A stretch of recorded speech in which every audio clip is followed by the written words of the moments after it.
We are here in the Pere Lachaise Cemetery. It's the largest cemetery here in France and one of the most visited. It's estimated that it has about 2 to 3 million people here between the actual cemetery, the crematorium, and the ossuary, which is also present here, which is like a modern day catacombs. It's pretty interesting. It's definitely one of the most visited sites in Paris, which was a surprise, but I can see how it's a beautiful place to be. It was opened in 1804 by Napoleon, who said that everybody should have the right to be buried, and not according to race or faith. At first, it wasn't very popular. It was actually outside the city limits. And to make it more popular, they came up with this idea, this marketing idea, that they would disinter two famous writers and rebury them here, which they did do. And it did add to the number of burials that were done here. In 1804, the first year, they only had 13. But soon after that, within 8 years, they had over 800 burials. And now, as you can tell, they have hundreds of thousands of people either interred here or have their ashes here or their bones. So it's a very popular place to be, I guess, if you want to be buried here. It's pretty strict nowadays. It's hard to find a place. You can tell they're next to each other. There's not much room here. You can actually do a 30-year lease, or you can do it 50 years, or of course you can do an eternal lease. The 30-year lease is the cheapest option, and here's the deal. If you don't renew in 30 years, they're actually going to remove you from that burial plot and place you in the ossuary, which is still here on the same cemetery, but they'll put somebody else in there. So they're very limited as far as space, and I think people are really dying to get in here.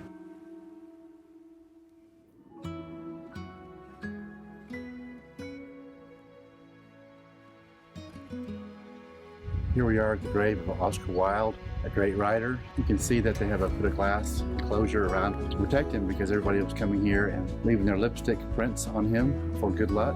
One of the things he was known for is that in England he was actually sentenced to 2 years in prison for being gay and having gay sex. And as soon as he got out of there, he was exiled basically and came to Paris, where he died 3 years later. We're at the grave of Victor Noir. He was killed in 1870 by Prince Bonaparte, which is the nephew of Emperor Bonaparte, and put him in exactly the pose he was found at when he was killed, with his hat even laying at his side. There's a lot of sayings that he's also good for fertility.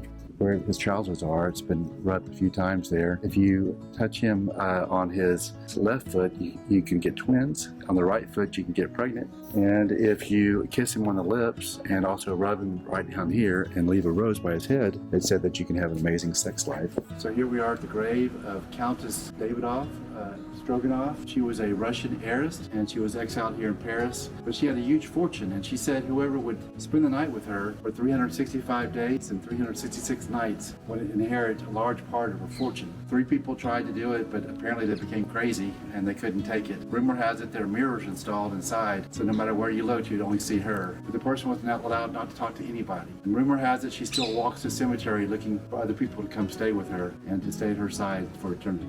And now we're here at the grave of Frédéric Chopin. He was a Polish composer, very famous in music. In fact, we found the grave by listening to the music. It stopped now, but people were playing music of his. And he's very famous, not only for his music, but for the way he's interred here. Definitely the grave does indeed contain his body, but his heart is actually buried in Poland. That's because the composer was afraid of being buried alive, and he asked for his heart to be removed after he died. His heart is now walled inside of a pillar in a Polish church. The Doors, one of the best bands ever. Jim Morrison had an amazing career, even though it was short-lived. He died on July 3rd, 1971, here in Paris. He died, unfortunately, in a bathtub in Paris, probably from a drug overdose. He was trying to get his life back together. He was also well known, besides writing songs, but also poetry, and was an amazing singer.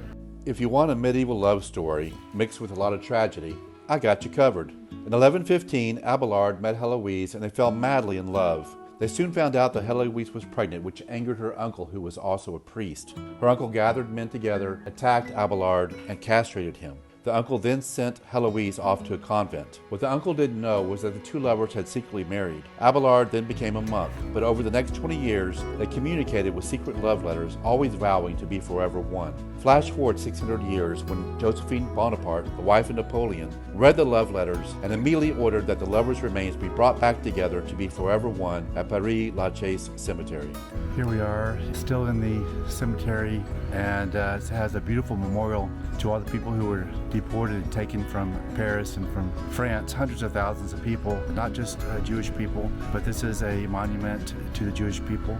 You can see the tribute to Dachau, the concentration camp, Auschwitz, and the others, and it's just a beautiful monument.